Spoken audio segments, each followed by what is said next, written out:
जब आप अपने होमलैंड से दूर हों और अपने मुल्क के या आप अपने एशियन टेस्ट को जो है ना वो मिस कर रहे हैं और आपको ऐसी कोई जगह नज़र आ जाए, तो फिर आप लोगों को जो है ना वो एक बेस्ट अपॉर्चुनिटी है कि आप उसको अवेल करें। और मैंने भी कनाडा में इस तरह की जगह एक्सप्लोर की। ये जी बेसिकली एक रेस्टोरेंट है राजधानी, और आज मैं आपके साथ इसका टूर शेयर करूँगी। तो अस्सलाम वालेकुम, welcome back to my channel. और यहाँ पर जी हम आ चुके थे इस रेस्टोरेंट के अंदर। बेसिकली मैं यहाँ से पास कर रही थी इस जगह से, तो हम जो है ना वो बाय चांस यहाँ से गुज़र रहे थे, तो सोचा चले यहाँ पर देख लें। बिकॉज़ हम लोगों का तो जो है ना वो रोज़ा था, तो हम फास्टिंग में कुछ खा तो नहीं सकते थे। लेकिन हम जब अंदर आए और हमने यहाँ पर देखा, तो देख के हमसे रहा नहीं गया, और फिर हमने सोचा कि चलें जी आज यहाँ पर हम शाम को अफ्तारी करने आएंगे, क्योंकि ये घर से ज़्यादा दूर भी नहीं था। तो यहाँ पर हर तरह की स्वीट्स थी, और बेसिकली तो ये एक इंडियन रेस्टोरेंट है, लेकिन ये कि यहाँ पर तमाम मिठाइयाँ, स्वीट्स और ये सब कुछ जो है ना ये आपको पाकिस्तानी ही टच दे रहा था। ऑब्वियसली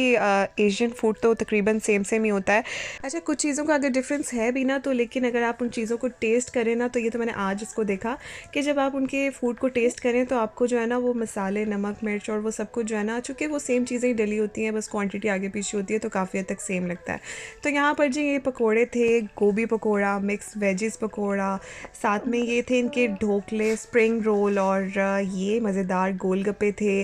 और साथ में जो है ना इतनी किस्म की चटनियाँ थीं, और बहुत ही सब कुछ यमी लग रहा था। और मुझे इतनी क्रेविंग हो रही थी ना इन चीज़ों की इतने दिन से, क्योंकि अब माशाल्लाह 4-5 महीने हो चुके हैं हम लोगों को यहाँ मूव किए हुए, और इस तरह की चीज़ें जो है ना वो कभी कभी वंस इन वाइल हम पाकिस्तान में तो टेस्ट करते रहते थे, यहाँ पर तो बहुत देर बाद ये चीज़ें नज़र आईं।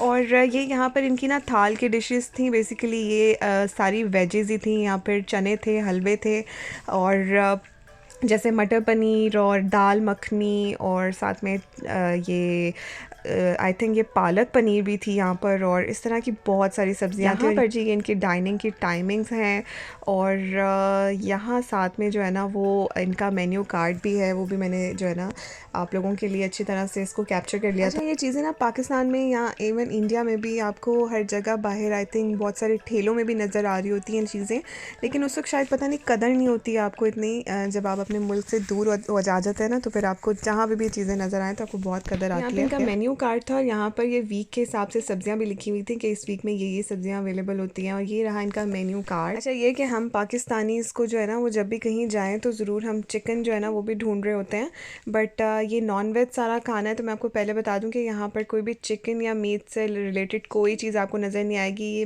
बहुत हद तक जो है ना, बल्कि इसके बाहर ही लिखा हुआ है रेस्टोरेंट के कि ये प्योर वेजिटेरियन रेस्टोरेंट है। तो ये देखिए जी मेन्यू में ये चीज़ें हैं, और साथ इनकी प्राइसेस भी मेंशन है, और इनकी क्वांटिटी भी मेंशन है कि यहाँ पे कितने लोग जो है ना उसको आराम से खा सकते हैं सर्विंग को। अच्छा, हम ये मेन्यू देखकर चले गए थे, और हम लोगों ने डिसाइड कर लिया था कि हम जब अफ्तारी पे आएंगे हम क्या खाएंगे, क्योंकि हम बहुत देर से जो है ना वो हलवा पूड़ी को बहुत ज़्यादा मिस कर रहे थे। बहुत क्रेविंग हो रही थी हम लोगों को हलवा पूड़ी की भी, या जैसे चने और नान होते हैं। बात की जाए ना अफ्तारी की, तो अफ्तारी के लिए हम लोग जब दोबारा आए थे तो यहाँ पर स्प्रिंग रोल या दही भल्ले इस तरह की चीज़ हो सकती थी जो अफ्तारी में खाएं, लेकिन ये चीज़ें तो हम रेगुलर घर में भी खा रहे थे, इसलिए हमने सोचा ये नहीं खाएंगे हम तो वही खाएंगे जिसकी हमें क्रेविंग हो रही है, क्योंकि हमने रोज़ा खोल के जो है ना वो थोड़ा सा खाना होता है, और उसके बाद हम इतने चोक हो जाते हैं कि फिर दोबारा उसके बाद कुछ नहीं खा सकते, तो डायरेक्ट वही खाएंगे जिसकी क्रेविंग हो रही है। यहाँ पर ये बड़े मज़ेदार हलवा पूड़ी और साथ में दही भल्ले, और ये देखें आपके एक थाल है जिसमें चने, हलवा और साथ में अचारी सब्ज़ी भी थी। और ये बाद में हमने जो है ना चाय ऑर्डर की थी, कश्मीरी चाय। अच्छा, कश्मीरी चाय जो है ना मुझे इतनी अच्छी टेस्ट में नहीं लगी, क्योंकि खुद भी मैं बहुत अच्छी बना लेती हूँ, तो बस मुझे ये सौ ही लगी थी, लेकिन बाकी ओवरऑल खाना बहुत मज़े का था। तो आप लोग अभी यहाँ पर जाएँ तो ज़रूर ट्राई करें। जिससे मेरा चैनल सब्सक्राइब नहीं किया जल्दी से सब्सक्राइब कर लें, साथ में बेल आइकन भी प्रेस कर दें ताकि आपको न्यू वीडियोज़ की नोटिफिकेशन भी आ जाए। मैं आपसे मिलती हूँ नेक्स्ट वीडियो में, तब तक अपना बहुत ख्याल रखिए। टेक केयर, अल्लाह हाफिज़।